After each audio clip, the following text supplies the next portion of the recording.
ఈ మోడల్ వచ్చేసి MI K20 అండి. K20 రింగర్ నాట్ వర్కింగ్ చూడొచ్చు. సెట్టింగ్స్ చూడండి, రింగర్ అయితే ఏం రావట్లేదు, సౌండ్ ఏం రావట్లేదు.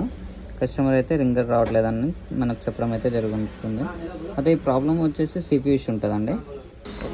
ఓకే, మనం సిపిని అయితే ఇప్పుడు రిమూవ్ చేసి ప్రాపర్గా రీఇన్స్టాల్ అయితే చేయడం అయితే జరుగుతుంది. చూడొచ్చు, ఈ షీల్డ్ని నీట్గా కట్ చేయడం అంటే నాకు చాలా ఇష్టం అండి. ప్రాపర్గా అయితే రిమూవ్ అయింది.